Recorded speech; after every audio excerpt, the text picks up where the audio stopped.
Nikita Mirzani katanya nerima uang 4 miliar buat endorsement, tapi masih banyak ternyata teman kita yang mikir kayak gini guys. Masa nggak ada kontrak tertulisnya sih? Nggak diminta KTP, nggak diminta NPWP, tanda tangan bermaterai. Nggak masuk akal nih perjanjiannya.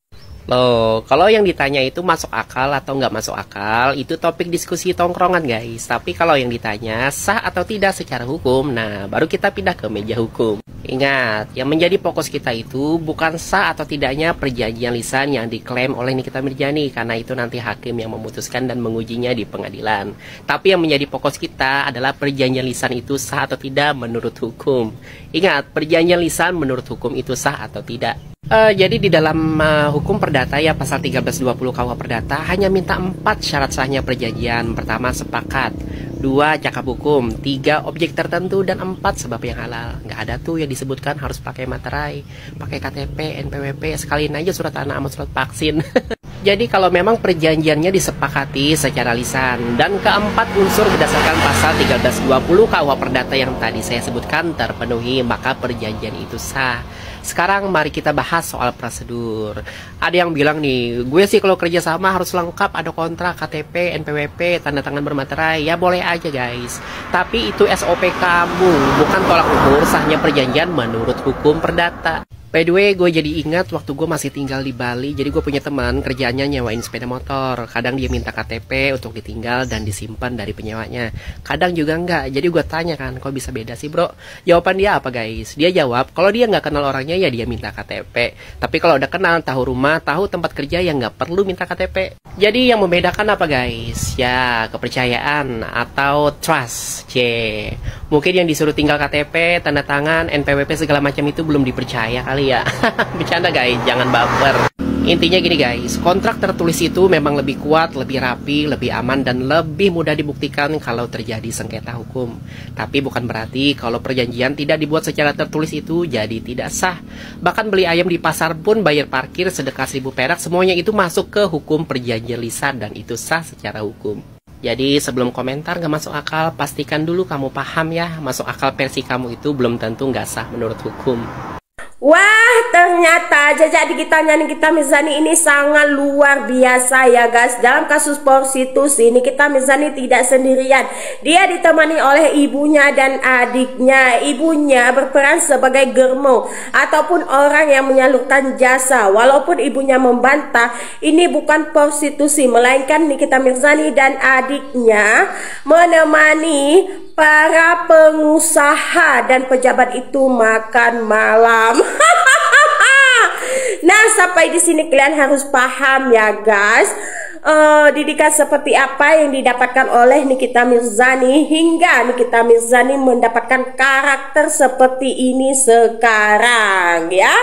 Jadi kasihan banget ya guys. Kita doakan aja semoga Nikita Mirzani betah di dalam tahanan hingga 20 tahun. Gue sebut nama dia karena gue pikir siapa sih ini? Siapa sih ini ngomentarin Nikita Mirzani aja nggak pantas. Mengomentarin kalau logika oke. Mau ngomentarinnya tuh di luar Nurul. Di luar logika ngomentarin Nikita Mirzani. Thank you deh, gue lagi marah pakai topi cowboy jadi pakai itu. Ngomentarinnya aja di luar Nurul, seorang Nikita Mirzani di komentar. Yang gua heran, lu siapa?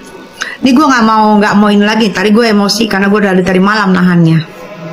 Dari malam gue tahan, gue pengen ngomong karena gue tadi malam dikirim, kaget gue.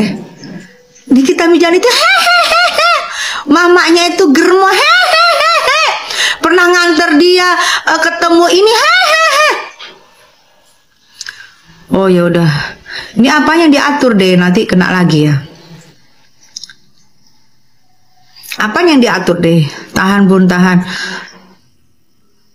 Apa? Kita jangankan musuh kita ya, saudara kayak apalagi musuh kita, orang yang sudah tidak ada, kita aja untuk menyebut, kalaupun misalnya orang itu jelek, kita menyebut kejelekannya aja mikir. Apalagi kita tidak kenal. kita tidak kenal, kita tidak tahu, kita tidak mengenal, ya. Gua pastikan dia tidak mengenal, karena gua pastikan jangankan Mama Nikita Mirzani aja pun dia tidak mengenal, ya. Kenapa dia bisa ngejudge? Kalau dia pakai inisial masih gue maklumin, mungkin bukan Nikita. Ini dia pakai Nikita Mirzani, mamanya GM. Itu yang bikin gue meledak dari tadi malam. Gue tahan. Jangan lupa absen di sini guys, katanya Gode. Gue tahan. Bener kan? Antek-antek kan ternyata yang dibeong kan? Setiap gue live dia ada, gue tahu dia tuh ada memantau karena dia seorang embok-embok. Dia ada, gue tahu dia memantau. Dia masukin nama dia, suka banget dia masukin nama dia, tapi gue nggak pernah mau anggap. Tapi karena dia sudah ngomong mamanya Nikita Mirzani seorang GM dan dia jelas banget jelas banget dia bikin. Itu udah gak bisa dibiarin, udah gak pantas seorang dia itu dibiarin.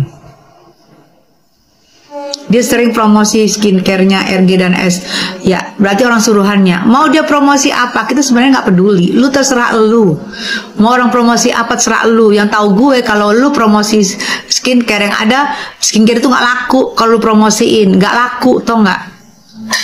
Gue jamin itu gak laku kalau lu yang promosiin, tapi biarin. Ya, mungkin dia dibeong dengan seharga sepaket skincare, biarin. Emang pantesnya dia itu beyongannya cuma sepaket skincare. Tapi jangan sok tahu lu, seolah lu mengenal banget kehidupan seorang ibu, seorang mama kandung dari Nikita Mirzani yang lu hina-hina. Orang yang sudah nggak ada lu hina. Orangnya ada aja, seorang ibu masih ada aja, lu nggak berhak menghina. Apalagi lu tidak mengenal, apalagi lu tidak memastikan, apalagi tidak kenal, lu tidak kenal sama sekali. Jomplang, ngerti nggak? Lu di sini jauh bawah, mereka di sana. Lu coba ke atas sana, lu coba ke atas sana.